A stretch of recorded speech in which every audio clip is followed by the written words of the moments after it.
끝날 때까지 끝난 게 아닌 오늘 증시입니다. 후반에 아직 또 보합에서 팽팽하게 줄다리기여서 빨간불 파란불이 동시효과 구간에도 거래소는 계속 바뀌고 있는데요. 코스피 먼저 보시죠. 현재 전거래 종가와 거의 유사한 수준입니다. 다시 플러스 빨간불이 들어와 있기는 한데요. 2포인트 정도 오릅니다. 0.08% 전거래 대비 상승으로 2747.22포인트에서 종가를 형성할 것으로 보입니다. 오늘 장중한 때는 2780선 부근까지 가기도 했었는데요. 다소 아쉬운 마감이 될 것 같네요. 그래서 오늘은 위아래 모두 다 꼬리가 달린 음봉으로 캔들이 만들어지고 있습니다.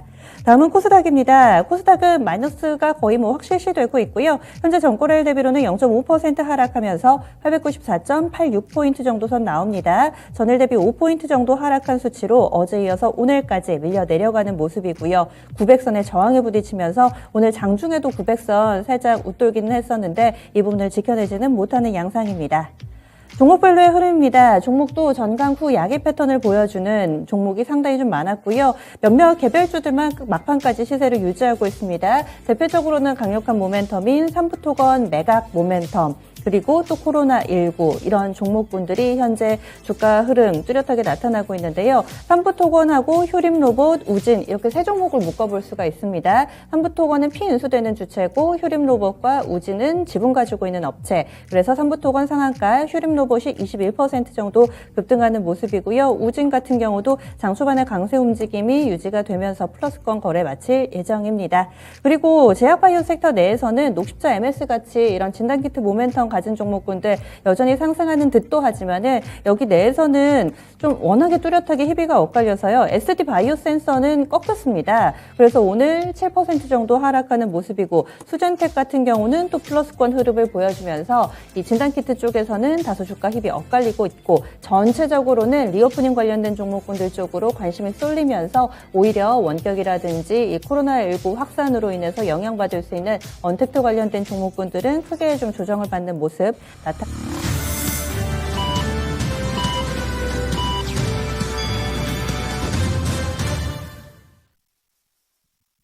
역시 방심은 금물입니다. 오늘장이 그렇게 이야기를 해주네요. 오전장 보고 아마 식사하신 이후에 조금은 시장에 늦게 복귀하신 분들 혹은 종가만 좀 체크해야지 하셨던 분들은 오늘의 이 마무리 상황이 조금은 당황스러우실 겁니다. 오후장에 여러 가지 수급적으로 변수가 생겼고요. 글로벌 증시 전반으로도 힘이 오후에 빠졌습니다. 그래서 우리 증시 미약한 마무리가 됐습니다. 주변국 상황이 어땠냐면요. 먼저 일본 증시부터 보시죠. 일본 3시에 마감이 됐죠. 그래서 강보권 정도밖에 안 됐습니다. 일본 증시도 패턴이 비슷하게 장 초반에 강하다가 후반에 상승 탄력 좀 둔화되고 막판에 살짝 만회하면서 플러스권 겨우 회복을 한 채 거래를 마친 건데요. 그래서 니케이 225 지수는 0.13% 오르는데 그쳤습니다. 그래서 일본 증시 같은 경우도 캔들상으로 윗꼬리가 달린 음봉이거든요. 그래서 장 초반에 오전장의 흐름만큼 활발한 마감은 아니었습니다. 27,284.52엔에 거래 마쳤고요. 일본 증시 내부적으로는 아무래도 좀 미국의 금리 인상 속도 이런 부분들 계속 신경을 쓰고 있다. 이런 이야기를 나오고 있습니다. 그리고 오전까지만 하더라도 미국에서 포스트 팬데믹으로 전환을 검토하고 있고 이제 일상을 되찾을 거다라는 기대가 좀 있었지만 이후에 오후장의 분위기가 좀 바뀌었고요. 다음은 중국 쪽 넘어가 보겠습니다. 중국 증시 약세 움직임이 나타나고 있는데요. 미중 갈등이 영향을 미치고 있는 상황입니다. 앞서서 삼성바이오로직스의 강세 움직임에서도 전에 들으셨던 것처럼 미국 상무부에서요. 중국의 기업과 기관 33곳을 미검증 리스트에 올렸다고 합니다. 그래서 이런 부분들이 미중 갈등에 다소 좀 시발점이 될 것이다. 그리고 대중 경계 법안이 또 가결됐지 않습니까? 이런 부분, 일련의 흐름이 미중 갈등이 고조되고 있는 상황으로 흘러가고 있고요. 그래서 전체적인 미국의 야간 선물이나 아시아 증시 눌렀습니다. 중국 증시 한번 보겠습니다. 오전장 그리고 오후장 들어서도 마이너스 기록했다가 지금은 또 상승 전환이 되네요. 갈피를 잡을 수가 없습니다. 상해 종합지수가 0.44% 오름세고요. 3,444.59포인트 기록하면서 전거래일 대비 15포인트 정도 오름세 보여주고 있습니다. 한 1시간여 전부터 한 30분 정도 됐네요. 30분 전에 상승으로 전환돼서 지금 장중 고점을 높이는데 이 내부적인 요인들은 조금 더 파악이 필요해 보이고요. 상해 종합은 이런 상승 전환이 되는데 또 심천 쪽은 많이 밀립니다. 1.8% 정도의 약세 움직임을 보여주면서 중국 증시 내부에서도 희비가 뚜렷하게 엇갈리고 있습니다. 그리고 미국의 야간 선물도 체크하겠습니다. 미국의 야간 선물이 재차 상승 전환이 되네요. 네. 플러스 마이너스 오가고 있는 상황 가운데서 현재 구간대는 3대 지수 나란히 야간 선물 기준으로는 플러스권, 소폭의 플러스권 흐름을 보여주고 있습니다. 이어서 환율 동향 보겠습니다. 원달러 환율이 어제는 종가 기준으로 1,200원 선 위에서 거래를 마쳤는데요. 오늘은 대체적으로 1,200원 선을 하회하는 움직임을 보여줬습니다. 오늘장 전거래일 대비로는 3원 내렸습니다. 1,197원 70전에 거래를 마쳤고요. 그래서 다시 하루 만에 원달러 환율은 하락으로 전환된 모습 보여줬습니다. 그러면 국내 증시 정리하겠습니다. 시황센터 다녀오시죠. 양시장 마지막 힘이 좀 부족했습니다. 외국인과 기관의 수급이 지지하지 못하면서 지수 역시나 좀 하락 쪽으로 향하는 모습이었는데요. 코스피와 코스닥 시장의 분위기는 엇갈렸습니다. 먼저 코스피 지수부터 확인해 보겠습니다. 네, 오늘 보합권 정도에서의 마무리 지었는데요. 강보합권입니다. 일단 플러스 쪽으로 마무리 지었지만 음봉 전환한 상태고요. 2,746포인트 터치했습니다. 거래대금은 어제와 유사하게 11조 원 중반대를 기록했습니다. 분봉 차트로 흐름 보시겠습니다. 네, 오늘장 코스피 시장 오전에는 안정적인 상승 탄력 기록했고요. 2,750선에 대한 지지가 계속 확인이 됐는데요. 다만 오래가다가 이 2시 구간대부터 살짝씩 흔들리기 시작하더니 약보합권으로 하락 전환하는 모습이 나타났습니다. 그래서 일 저점 자체가 거의 3시 구간대에 형성됐고 여기서 살짝의 플러스 전환은 있었지만 큰 수준 아니었고요. 2,750선 아래쪽으로 마무리가 됐습니다. 다음으로 수급 보시죠. 네, 오늘 코스피 수급을 살펴보시면요. 이 막판에도 또 변동성이 있었습니다. 개인은 465억 원 사자세 이렇게 매수 쪽으로 전환한 모습이 나타나고 있고요. 네, 외국인과 기관은 매도 쪽으로 전환을 했다가 종가 기준으로는 다시 한번 엇갈렸습니다. 기관은 387억 원 사자세 기록한 반면에 외국인은 매도폭 유지하면서 972억 원을 매도했습니다. 업종별로도 살펴보겠습니다. 네, 오늘은 전반적으로 혼조세를 기록하는 모습이었고요. 하락했던 섹터들부터 하나하나 살펴보겠습니다. 네, 일단은 오늘 의료정밀 섹터가 5%대 내림세, 가장 큰 내림세를 기록한 점이 확인이 되고 있는데요. 이 진단키트 관련 종목들 다시 한번 아래쪽으로 분위기 꺾이고 있습니다. 아무래도 정부 쪽에서 이 포스트 코로나19 이 부분에 대한 이 기대감이 좀 몰리고 있는 것으로 보이는데요. 특히나 미국 쪽에서는 포스트 코로나19 전환까지도 검토하고 있는 상황입니다. 진단키트들 투심을 좀 약화시킨다는 점 보셔야겠습니다. 네, 그 외 섹터들 살펴보시면 화학 섹터가 1.5%대 조금 내림폭이 깊었고요. 철강, 금속과 종이, 목재 그리고 비금속 광물은 0.7에서 0.9% 사이의 하락세를 기록했습니다. 네, 반면에 올랐던 섹터들 살펴보시죠. 네, 오늘 분위기 좋았던 쪽, 그 가운데서 가장 높았던 쪽은 은행 섹터입니다. 3.5%대 오름세를 기록했는데 카카오뱅크 영향입니다. 카카오뱅크가 현재 5거래일째 주가가 상승하고 있고요. 특히나 외국인 매수세가 6거래일째 뒷받침이 되고 있습니다. 이런 부분들 확인이 되면서 은행 섹터를 이끌고 있고요. 이 제약바이오 쪽에서 이제는 모멘텀을 어느 정도 받는 이런 투심이 좀 살아나는 모습인데 의약품 섹터도 2.5% 강세 흐름이었습니다. 오늘 해운 종목들도 분위기 괜찮았는데 1.9% 운수창고 섹터를 끌어올렸고요. 네, 이쪽으로는 또 해운 운임지수가 강세 흐름을 보인다는 이슈를 체크해 보시면 좋을 것 같아요. 네, 섬유 의복 섹터도 F&F 반등과 더불어 2% 가까운 상승 탄력 기록했고요. 전기가스업도 0.8% 올랐습니다. 다음으로 시총 상위 종목들입니다. 네, 오늘 마감가 분위기 보시면요. 거의 혼조세에서 하락했던 종목들 약간 더 많았던 쪽으로 기울면서 거래 마쳤습니다. 먼저 반도체 관련 종목들 보시면 삼성전자 그리고 SK하이닉스까지 외국인의 매수세가 연속적으로 이어지고 있습니다. 특히 삼성전자 같은 경우에는 상반기 저점 이후 실적 반등이 기대된다는 증권가의 분석도 있었고요. 0.6% 오른 73,500원으로 종가를 형성했습니다. SK하이닉스는 1.6% 조금 더 높게 오르며 125,000원으로 거래를 마친 모습이고요.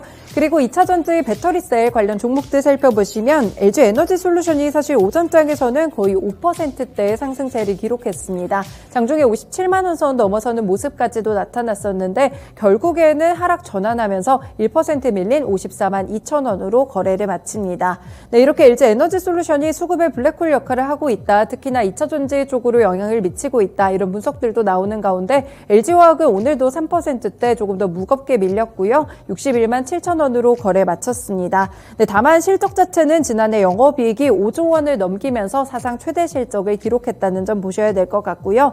오늘 삼성 SDI가 신저가 부근을 다녀왔습니다. 네, 이쪽으로도 하락세 좀 깊게 계속 나타나면서 2% 밀린 55만 6천 원으로 거래 마쳤습니다. 플랫폼 관련 종목들은 1%대 하락세를 기록했는데 네이버는 32만 2천 원 터치했고요. 카카오는 5거래일 만에 하락 전환하면서 파란불 들어온 모습이 확인되고 있습니다. 네, 오늘 자동차 쪽에서는 희비 분위기가 좀 엇갈렸는데 판매량이 좋더라도 이 생산 차질이 좀 심각한 모습입니다. 계속해서 출고가 좀 지연된다는 보도들이 나오고 있고요. 현대차 1% 밀린 18만 4,500원으로 종가 형성했습니다. 반면 기아는 0.9% 상승하며 7만 8,900원으로 종가 형성했고요. 아래쪽으로 보시면 KB금융과 포스코는 1% 안쪽에 하락세를 기록했습니다. 네, 제약 바이오 섹터를 체크해드려야겠죠. 삼성 바이오로직스 오늘 탄력이 좀 상당히 높았습니다. 4.8% 오른 80만 원 선 터치가 나왔는데요. 네, 이쪽으로는 이 반사이익이 좀 기대가 되고 있습니다. 중국의 우시바이오가 미국의 수출 규제를 받는다는 소식 때문에 반사이익 기대감이 삼성 바이오로직스로 몰린 모습이고요. 전반적으로 제약 바이오 섹터 나쁘지 않습니다. 셀트리온 3% 오르면서 16만 2천 원으로 거래 마쳤습니다. 넘어가서 특징 종목들 살펴보겠습니다. 네, 말씀드린 대로 제약바이오 종목들 들썩이고 있는데요. 특히나 개별 모멘텀이 발생했다면 이쪽으로 분위기가 상당히 좋습니다. 네, 먼저 실적이 좋았던 종목들 보시면 SK바이오팜부터 보실게요. 이 지난해 사상 최대 매출을 기록했다는 소식입니다. 뇌전증 쪽으로 해서 미국 수출이 상당히 잘 된다고 하는데요. SK바이오팜 8% 오른 85,700원 기록했습니다. 네, 파미셀도 3% 오르면서 12,250원 기록했는데 지난해 매출액이 사상 최대였습니다. 509억 원이 였고요. 뉴클레오시드 이 부분에 대한 수요가 좀 증가가 확인이 되면서 실적으로 이어지는 모습이었습니다. 네, 다른 종목들 보시면 프레스티지 바이오파마와 프레스티지 바이오로직스 역시나 상승 탄력이 좀 높게 나타난 모습인데요. 네, 이쪽으로는 인도에서 스푸트니크 라이트가 긴급 승인을 받았습니다. 관련 종목으로 묶이면서 오름세 기록했습니다. 네, 그 외에는 또 보시면 삼성바이오로직스 조금 전에 미중 갈등 수혜 쪽으로 체크를 해드렸고요. 아래쪽으로 녹십자도 3.8% 오른 19만 1,000원으로 거래 마쳤습니다. 넘어가서 코스닥 지수 확인해 보겠습니다. 네, 오늘 코스닥 지수는 아쉽게도 하락 쪽으로 거래 마쳤고요. 0.4% 밀린 895포인트 터치했습니다. 분봉 차트로 흐름 보실게요. 네, 오늘 코스닥 시장도 대체적으로 오전장에서는 900선을 잘 지지하는 모습이 확인이 됐는데 결국에 1시 구간 넘어서 2시 구간 가까워지면서 하락 쪽으로 전환합니다. 코스피와 다르게 약보합권 이상으로 조금 더 밀리는 모습이 확인이 됐고요. 장중에 낙폭 좀 축소되면서 거래 마쳤지만 890선 중반대에 그쳤습니다. 다음으로 수급 보겠습니다. 네, 수급에서는 개인의 매수폭이 상당히 확대됐고요. 1,476억 원 사자세였습니다. 반면 외국인은 1,266억 원 매도세를 나타냈고 기관도 관망세 분위기 가운데서 128억 원 매도 쪽으로 분위기가 쏠렸습니다. 시총 상위 종목들 확인해 보겠습니다. 네, 전반적으로 분위기 봤을 때 혼조세로 거래 마친 모습이죠. 일단 상위권에 있는 위치한 종목들이 대체적으로 빨간불이 들어왔는데 셀트리온 그룹주들 같은 경우에는 외국인 매수세에 힘입어서 오늘 오름세로 거래 마쳤습니다. 셀트리온 헬스케어 2% 오른 64,200원 터치했고요. 셀트리온 제약도 1.8% 오른 87,700원으로 종가를 형성했습니다. 네, 2차전지 오늘 소재 쪽을 살펴보시면 이쪽으로 변동성이 있었고요. 결국에는 종목별 희비가 좀 엇갈리는 모습이었는데요. 에코프로비엠 같은 경우 장중에 5% 이상 상승했는데 탄력을 유지하는 데는 실패했습니다. 하락 전환하면서 1% 밀린 32만 2,300원으로 거래 마쳤습니다. LNF 2.6% 오르면서 18만 7,500원 터치했고요. 4거래일째 주가가 상승 탄력 보여주고 있습니다. 네, 반면 천보를 보시면 4거래일 만에 하락 쪽으로 돌아서면서 3% 밀린 28만 7,000원으로 거래를 마쳤습니다. 네, 오늘은 게임 관련 종목들의 분위기가 상당히 좋았습니다. 어제도 중소형 게임주들 위주로 상승 탄력이 높게 나타났는데 오늘은 시총 상위권에 포진한 종목들 위주로 상승 탄력 높았습니다. 펄어비스, 카카오게임즈, 위메이드 모두 시장 대비 훨씬 더 강한 상승 탄력 기록한 가운데 카카오게임즈와 위메이드는 5%대 오름세를 기록했고요. 펄어비스 3% 오른 97,000원으로 거래를 마쳤습니다. 네, 아래쪽으로 이 시즌을 체크해보시면 진단키트 관련 종목도 좀 약세 흐름 띈다고 말씀을 드렸는데 3% 하락하면서 55,100원 선을 기록했습니다. CJ E&M이나 리노공업 그리고 스튜디오 드래곤도 오늘 하락 쪽이었고요. 엘테우제는 0.4% 소폭 오르면서 48,750원으로 거래 마쳤습니다. 네, 다음으로 특징 종목들 보시겠습니다. 네, 비트코인 가격이 다시 한번 고개를 들고 있는데요. 한 달 만에 그래도 다시 한번 고점으로 올라서고 있습니다. 물론 사상 최고치에 비하면 많이 밀렸지만 그래도 반등 움직임이 나오게 되면서 오늘 비트코인 관련 종목들 분위기 괜찮았습니다. 비덴트가 17% 가깝게 오르면서 18,300원으로 거래 마쳤고요. 다날은 10% 오른 11,450원을 기록했습니다. 네, 그 외 종목들 위지트라든지 우리기술투자도 3% 이상의 오름세를 기록했습니다. 네, 그리고 장 초반부터 움직였던 이슈 관련 종목들 함께 좀 체크를 해보시면요. 일단 삼부토건이 매각된 지 5년 만에 새 주인을 찾는다는 보도에 오늘 급등을 했습니다. 이 삼부토건 같은 경우에는 DST 로봇 컨소시엄이 인수를 했지만 경영권 다툼이 있기도 했는데요. 이 DST 로봇이 이름을 바꾼 게 휴림 로봇이고요. 이번에 휴림 로봇 측도 일부 주주와 손잡고 경영권을 포함해서 기업 매각을 추진하기로 했다는 보도가 나왔습니다. 네, 이쪽으로 보시면 지분 관련 종목들입니다. 삼부토건 오늘 상한가 터치했었고 잠깐 풀렸는데 결국 종가 기준으로 다시 한번 거래 제한폭까지 치솟았습니다. 2,240원으로 거래 마친 모습이고요. 휴림 로봇이 21% 급등했고 지분 보유한 우진도 1.4% 오른 8,240원으로 거래 마쳤습니다. 마지막으로 선물시장 보겠습니다. 네, 현재 선물 3월물 보합권 정도의 움직임으로 흔들리고 있는데 거의 보합권 수준입니다. 363포인트 지나갑니다. 다음으로 수급 보시죠. 네, 오늘 그래도 선물 쪽에서 긍정적인 점이 외국인의 매수 탄력이 계속 높게 유지되고 있다는 점인데요. 현재는 5,178계약 사자세를 기록하고 있습니다. 기관에서는 금융투자를 중심으로 5,317계약을, 개인은 600계약을 조금 넘게 매도하고 있습니다. 지금까지 마감 시황 전해드렸습니다.